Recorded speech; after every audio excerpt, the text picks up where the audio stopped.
Physics educator हूँ और जैसा कि हमने लास्ट लेक्चर में पढ़ा था, आज हम उस चीज को आगे कंटिन्यू करेंगे। हमने लास्ट लेक्चर में डाइलेक्ट्रिक और capacitance of a parallel plate capacitor with dielectric slab पढ़ा था।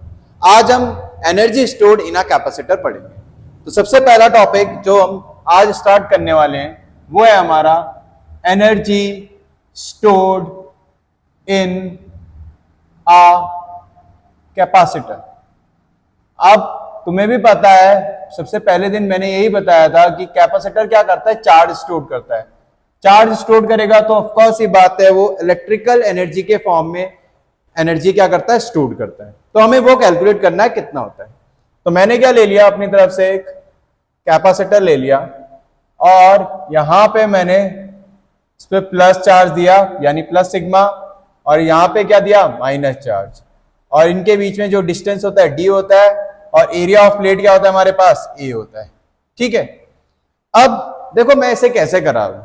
हम क्या सपोज कर लेंगे, पहले ये दोनों प्लेट्स क्या है आपस में एक दूसरे के साथ टच में, और फिर मैं क्या कर रहा हूं, इस नेगेटिव वाली प्लेट को डी डिस्टेंस तक दूर तक खींच रहा हूं। अब तुम्हें भी पता है प्लस माइनस में अट्रैक्शन होगा, और अगर मैं उसके अगेंस्ट इसे लाऊंगा तो मेरे को काम करना पड़ेगा, वर्क करना पड़ेगा, और वो जो वर्क है वही किस फॉर्म में स्टोर हो जाएगा, एनर्जी के फॉर्म में स्टोर हो जाएगा। हमने वर्क एनर्जी थ्योरम पढ़ी है। तो सपोज पहले हम मान लेते हैं, सपोज द टू प्लेट्स, नाम दे देंगे यानी कुछ प्लेट्स, क्या नाम दे दे, अपनी तरफ से हम नाम दे देते हैं इसे R and S. Suppose the two plates initially are touching each other.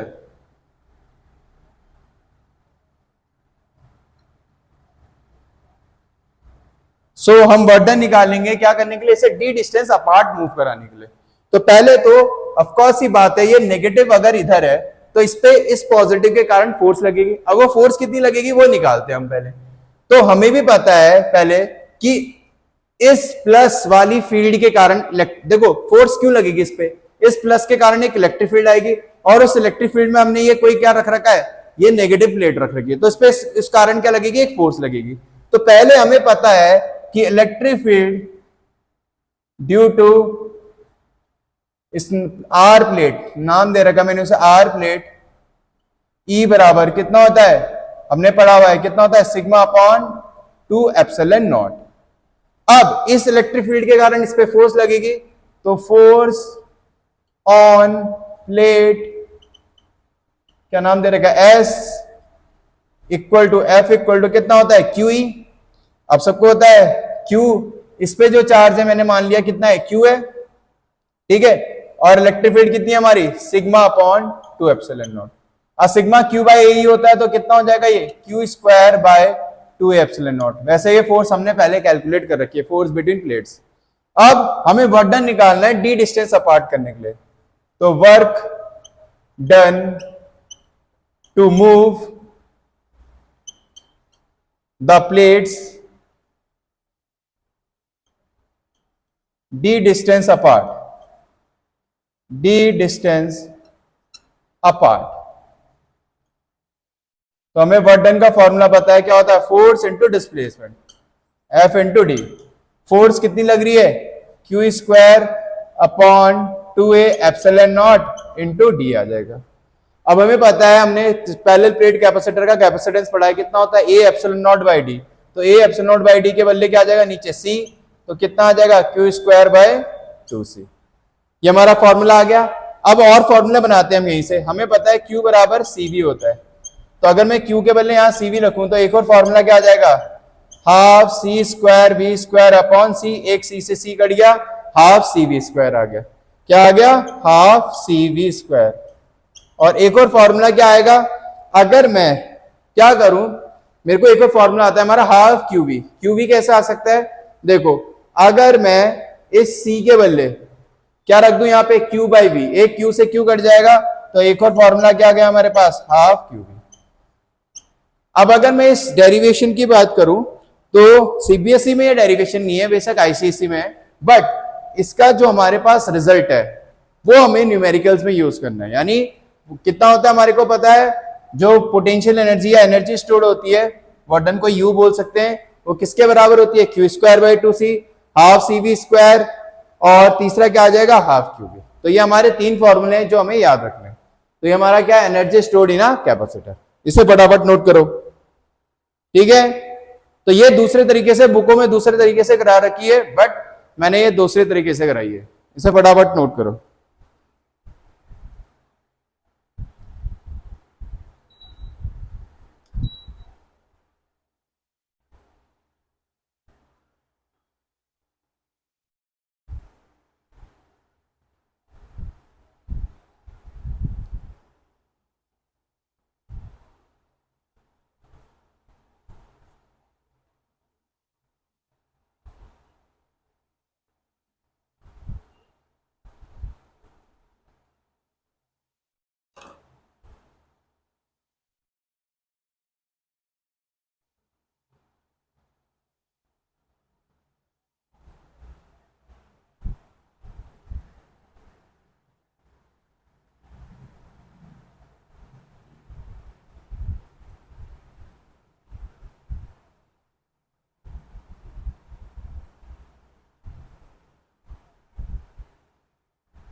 हो गया, नोट करो फटाफट।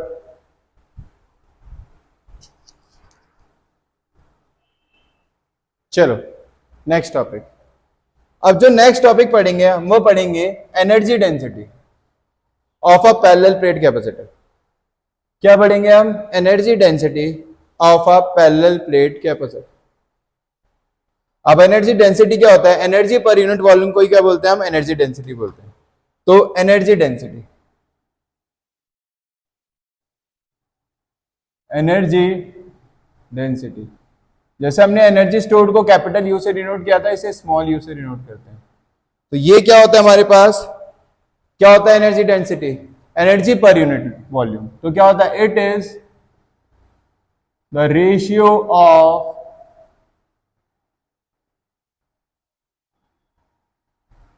एनर्जी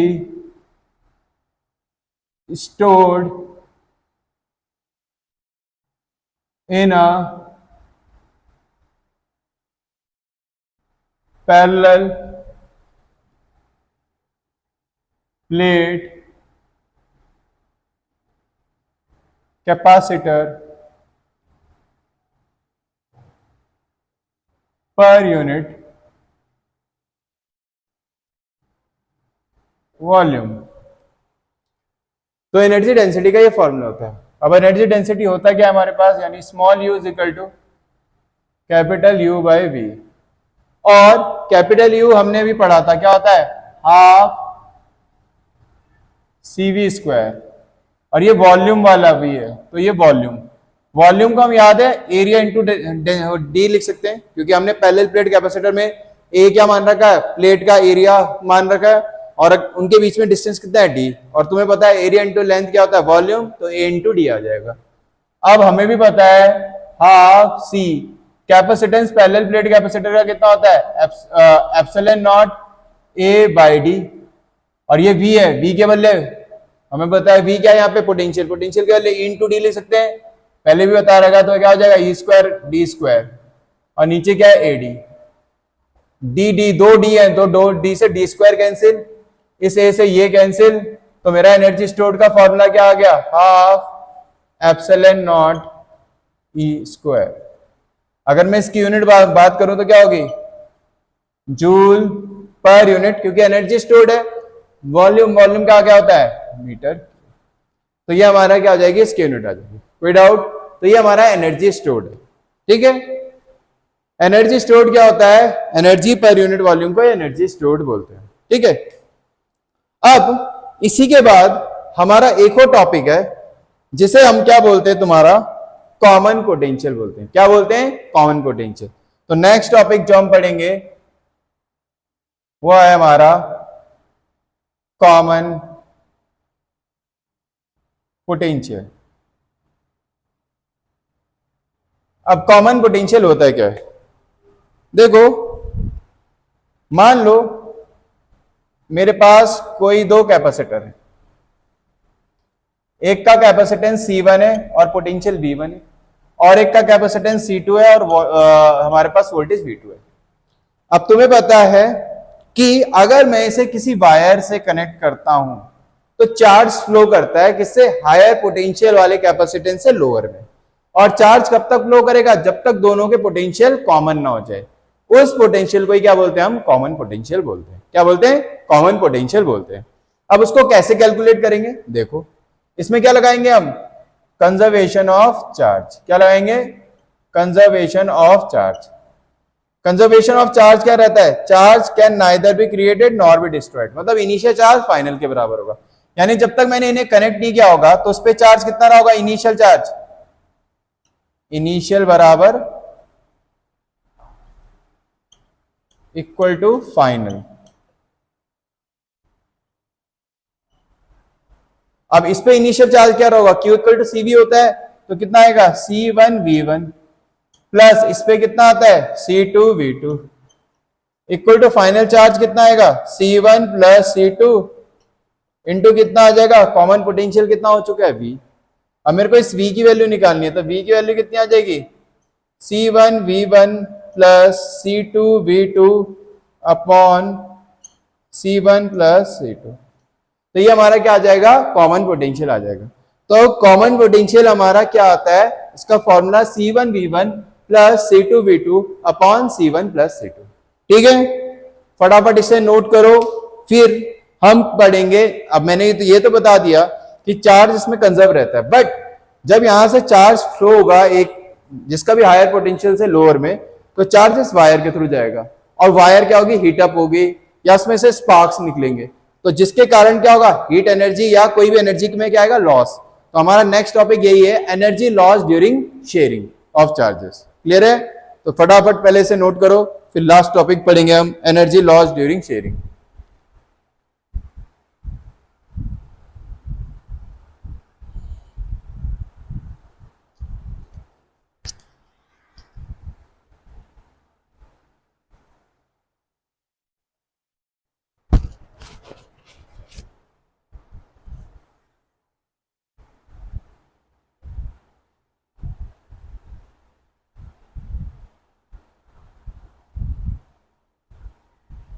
जल्दी करो, चलो चलो ठीक है, बाद में वीडियो पॉज करके कर लेना।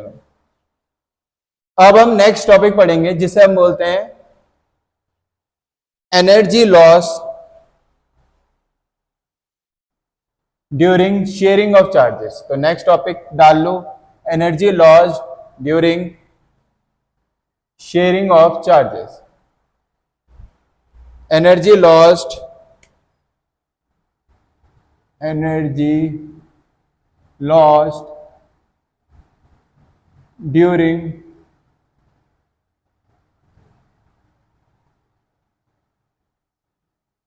sharing of charges। ठीक है,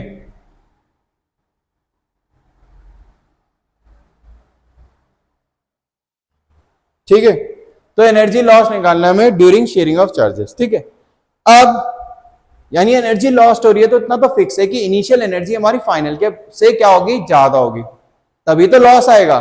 तो हमारा लॉस का फॉर्मूला डायरेक्ट क्या आएगा, इनिशियल एनर्जी माइनस फाइनल। तो पहले मैं इनिशियल एनर्जी निकाल रहा हूं। इनिशियल एनर्जी मतलब जब तक मैंने उन्हें क्या नहीं कर रखा, कनेक्ट नहीं किया वायर से। तो पहले पे कितना होगा, हमने पता है कैपेसिटेंस में क्या होता है, C1V1 स्क्वायर, और दूसरे पैरेलल प्लेट में हाफ C2V2 स्क्वायर। ये इनिशियल है। अब जैसे ही मैंने वायर से कनेक्ट कर दूंगा तो कॉमन पोटेंशियल आ जाएगा, तो फाइनल एनर्जी कितनी आएगी, half C1 plus C2 into common potential का स्क्वायर। ठीक है, तो ये आ गया। अब मेरे को क्या निकालना है, अब ये V की वैल्यू मैंने निकाल रखी है कॉमन पोटेंशियल की, याद होना चाहिए उसका फॉर्मूला, तो उसकी वैल्यू रख देते हैं, कितनी आएगी half C1 plus C2 into V के बदले क्या था C1 V1 plus C2 V2, क्योंकि स्क्वायर है तो ऊपर का भी स्क्वायर हो जाएगा और नीचे क्या था C1 प्लस C2 उसका भी क्या हो जाएगा स्क्वायर। एक पावर से एक पावर कैंसिल हो जाएगी, हमें एनर्जी लॉस निकालना है। तो एनर्जी लॉस्ट जिसे हम डेल्टा यू से डिनोट कर रहे हैं वो क्या आ जाएगा इनिशियल माइनस फाइनल। इसे यूआई ले लेना, इसे यूएफ ले लेना, इनिशियल माइनस फाइनल। अब इनिशियल कितनी है मेरे पास half C1 V1 square plus half C2 V2 square minus final कितनी है ये हाफ, नीचे तो C1 प्लस C2 एक बच जाएगा, एक पावर कटी है, और ऊपर क्या आएगा a प्लस बी का होल स्क्वायर बोल देते हैं। क्या आएगा बोलो a स्क्वायर फिर plus b square plus 2ab। कोई दिक्कत?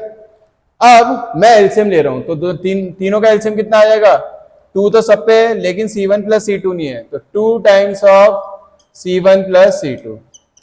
अब ये C1 C2 पहले वाले से भी मल्टीप्लाई होगा तो C1 V1 स्क्वायर ब्रैकेट में C1 प्लस C2, ऐसे दूसरे से भी मल्टीप्लाई होगा C2 V2 स्क्वायर ब्रैकेट में C1 प्लस C2, और ये तो एज इट इज आ जाएंगे लेकिन बाहर माइनस है तो सारे साइन चेंज हो जाएंगे। C1 square V1 square minus C2 square V2 square minus 2 times of C1 C2 V1 V2।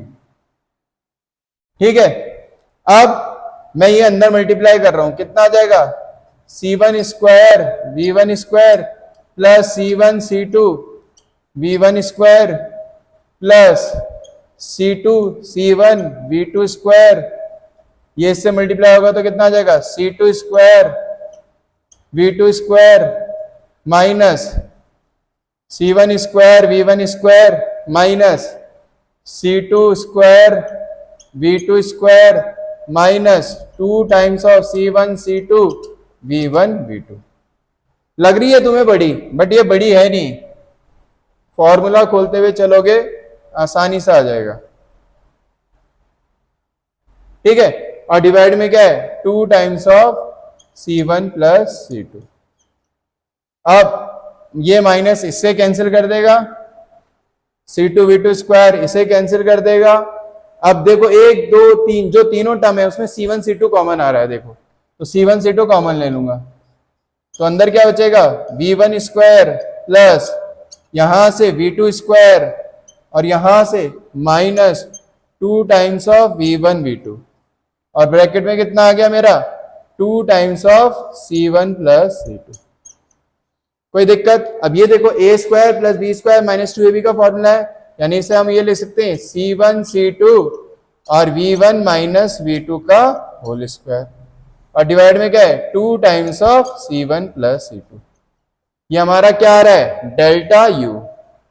अब यहीं से देख के पता लग रहा है कि एनर्जी लॉस क्यों हो रहा है, क्योंकि मैंने इनिशियल माइनस फाइनल किया है तो पॉजिटिव आना चाहिए आंसर। अगर पॉजिटिव आया है तो इनिशियल ज्यादा है, तो देख लेते हैं कैपेसिटेंस नेगेटिव नहीं होते, नीचे भी पॉजिटिव है। अब ये किसी चीज का स्क्वायर है, किसी का स्क्वायर भी हमेशा क्या होगा पॉजिटिव, यानी ये पूरा टर्म किससे बड़ा है 0 से, यानी हमारा एनर्जी लॉस हो रहा होगा किसके केस में शेयरिंग ऑफ चार्जेस। तो हमारा क्या आ रहा है जब भी हम दो कैपेसिटर्स को ज्वाइन करते हैं तो क्योंकि चार्ज हमारे मूव करते हैं हायर से लोअर, तो कुछ ना कुछ हमारी एनर्जी लॉस होती है जो किसके फॉर्म में होती है हीट या तुम्हारा स्पार्क्स के फॉर्म में, और जिसके कारण जो एनर्जी लॉस आती है उसका ये फॉर्मूला हमारा निकल के आता है। ये डेरिवेशन तुम्हारे सिलेबस में नहीं है बट जेई और नीट वालों के लिए बहुत इंपॉर्टेंट है। ठीक है, तो आज हम अपने लेक्चर में इतना ही करेंगे, और अब हमारा ये पूरा यूनिट खत्म हो चुका है इलेक्ट्रोस्टैटिक, बट 2 दिन हम लेक्चर्स में अब क्या करने वाले हैं न्यूमेरिकल्स करने वाले हैं। तो 2 दिन हम जेई मेंस और हमारे प्रीवियस सीबीएसई के क्वेश्चंस करेंगे, और फिर हमारा क्या हो जाएगा ये पूरा यूनिट खत्म हो जाएगा। Thank you.